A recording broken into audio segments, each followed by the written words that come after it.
Hi friends, आप सभी लोगों का मेरे यूट्यूब चैनल पे स्वागत है। आज मैं आपको एयर लेयरिंग के बहुत सारे क्वेरीज थी। मैं सपोटा का एयर लेयरिंग किया था। मेरा मेन मकसद होता है कि एयर लेयरिंग किस प्रकार की जाती है। रिजल्ट तो बात का मैटर है, क्योंकि रिजल्ट वेरी करता है, चेंज करता है, एटमॉस्फेयर पे डिपेंड करता है। आप किसी चीज़ को अगर से पॉली हाउस में अगर से रख के अगर से एयर लेयरिंग करते हैं तो वहाँ ह्यूमिडिटी और टेम्परेचर मेंटेन होता है, इसलिए वहाँ पर जो भी प्लांट का एयर लेयरिंग किया जाता है वह 45 से 60 दिन में रूट फॉर्मेशन हो जाती है, बाहर में रूट्स दिख जाती है।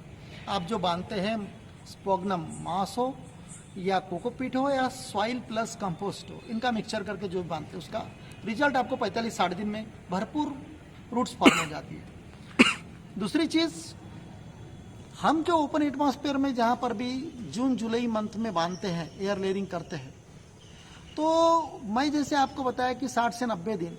तो दोस्तों, मैं अभी चेक करके आया जिस बगीचे में मैंने बांधी थी, तो रूट्स जस्ट वाइट निकलना चालू हुआ है लगभग 70 दिन के बाद। तो मेरा ये कहना है कि आप अगर से कहीं एयर लेयरिंग किया होगा तो आप 90 दिन से ज़्यादा रखिए, उसे लगभग 100 दिन रखिए, और उसके बाद में जब तक बाहर से रूट्स ना दिखे तब तक आप उसे कट ना कीजिए, डिटैच ना कीजिए। तो इस प्रकार आपको प्रिकॉशन लेना है। तो यही कोस्टल एरिया में अगर से आप करते हैं तो कोस्टल एरिया में 45 से 50 दिन के अंदर मैंगो और इसका अपना सपोटा का, चीकू का एयर लेयरिंग 100% सक्सेस हो जाता है। तो उसका मेन रीज़न है टेम्परेचर और ह्यूमिडिटी जो कोस्टल एरिया में पाई जाती है।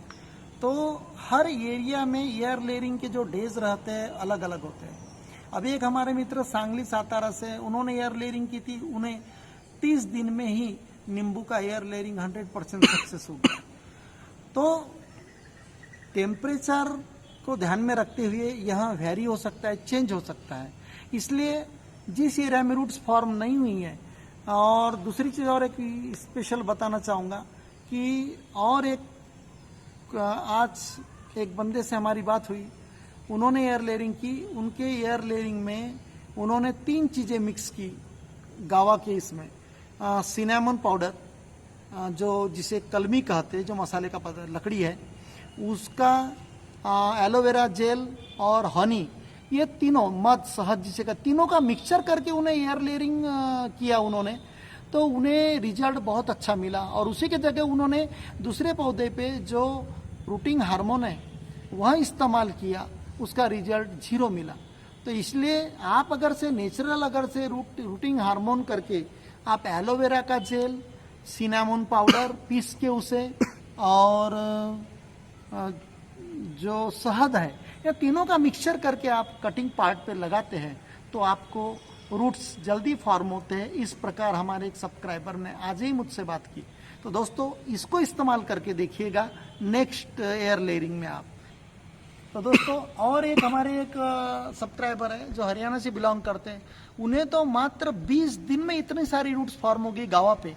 तो यह सब कॉम्बिनेशन का कमाल है, ह्यूमिडिटी और टेम्परेचर। तो इसलिए हर एरिया में ये रूट फॉर्मेशन का टाइमिंग वेरी, यानी डिफरेंट हो सकता है, कम ज़्यादा हो सकता है। इसलिए आप जब एयर लेयरिंग जब करते हैं तो मुट्ठी भर मिट्टी या मुट्ठी भर ही स्पोगनम मैस लीजिएगा, ज़्यादा नहीं लेने का।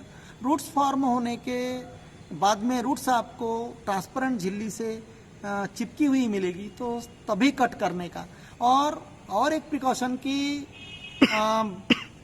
कुछ लोगों का और कहना था कि भाई सर, इतनी रूट फॉर्म होने के बाद में भी जब हम इसको प्लांटिंग करते हैं तो यहाँ 15-20 दिन के बाद में मर जाती है। लेकिन मैं अपना एक्सपीरियंस बताता हूँ। लास्ट ईयर मैंने मैंगो का एयर लेयरिंग किया था। मैंगो का एयर लेयरिंग करने के बाद में उसके वीडियोज भी डाले हुए हैं मेरे, हाउ टू पॉट इट करके, किस प्रकार कट करके लगाने का। तो मैंने बता दिया है कि एयर लेयरिंग करने के बाद ब्रांचेस पूरी कट कर दीजिएगा। जब आप उसे अलग करते हैं मेन पौधे से, तो उसके 2-4 दिन पहले ही ज़्यादा की ब्रांचेस कट करके ओनली 8-10 पत्ते ही रखने का ब्रांचेस को। इसका कारण मैं बता चुका हूँ कि जो इवापोरेशन रेट रहता है, पत्ते पानी छोड़ते हैं एटमॉस्फेयर में अपने स्टोमेटा से, तो जितने ज़्यादा पत्ते रहेंगे उतने ज़्यादा प्रमाण में पानी छोड़ेगा वो। और जब रूट ऑलरेडी आपकी ओरिजिनल नहीं रहती, यहाँ लेयर्ड रूट्स रहती है, तैयार की हुई रूट्स रहती है, इनमें उतनी कैपेसिटी नहीं रहती ट्रांसपिरेशन के लिए पानी सप्लाई कर सके, और इसलिए पौधा मरता है। मैंने कारण बताया था आपको। इसलिए कम से कम पत्ते रख के, कम से कम टहनी रख के आप इसको प्लांट कीजिएगा, और छांव में रखिएगा, शेड में रखिएगा। डायरेक्ट सनलाइट में कोई भी प्लांट को कभी नहीं रखने का। और इसके बाद में 2-4-5 महीने पॉट में या गमले में, अपना इसमें झिल्ली में, पॉकेट में रखने के बाद में ही आप इसे नेक्स्ट सीजन में आप इसे जमीन में लगाइएगा। तो दोस्तों, और एक विशेष बात बताना चाहता हूँ, हम पॉलीथीन इस्तेमाल करते हैं, और एक हमारे सब्सक्राइबर का एक सजेशन था कि सर पॉलीथीन के जगह आप गोनपाट इस्तेमाल करते हैं, जूट जिसे कहते हैं, जो पुराने काल में 10 से 15 साल पहले जो हमारे बोरे जो आते थे, गोनपाट के आते थे, जूट के आते थे, जो पश्चिम बंगाल में पाया जाता है इसका। तो जूट की जो बोरिया सैक्स है, उसका अगर से कवरिंग करते हैं आप और उससे पैकिंग करते हैं सॉइल को या स्पोगनम मास को, तो इसका रिजल्ट बहुत बेटर मिलता है, उनका कहना था। और रूट्स भी, वो जो जूट बैग है उसका जो कपड़ा अपन लपेटते उसके बाहर निकल जाती है ऑलरेडी, क्योंकि उसको अपन और तीसरी चीज़, और एक फायदा कि जब कभी आपको लगे कि पानी रेनी सीजन में अगर से आपका पानी 10-15 दिन गैप मार चुका है और उस पीरियड में अगर सॉइल अगर से सूखने लगी स्पॉगना, तो आप ऊपर से पानी डालें तो वहाँ जो जूट है पानी एब्जॉर्ब कर सकता है। यहाँ प्रक्रिया पॉलीथीन में नहीं होती। तो यहाँ बेटर सजेशन है आपको, मैं बताना चाहूँगा। तो आप उसे दबा कर देखने का, तो आपको पता चल जाएगा कि पानी है या नहीं करके। तो ऊपर से आप जैसे 5-5, 6-6 दिन में पानी डालते जाइएगा, तो ज़्यादा का पानी जो होगा वह निकल जाएगा इवापोरेशन से, बाष्पीकरण से। तो इस प्रकार आपको 60 से 90 दिन का पीरियड है ये सपोटा वपोटा का जो मैं बताया। तो हर एरिया में ये चेंज हो सकता है। जैसे विशाखापट्टनम वाली केस मैंने बताई थी, जून माह में उनको 45 से 50 दिन में ही इतनी रूट फॉर्म हो गई थी उनके गार्डन में। लगभग उन्होंने 40 से 50 मैंगो एयर लेयरिंग की थी, जिसका उन्होंने मुझे पोस्टर भेजा था व्हाट्सएप पे।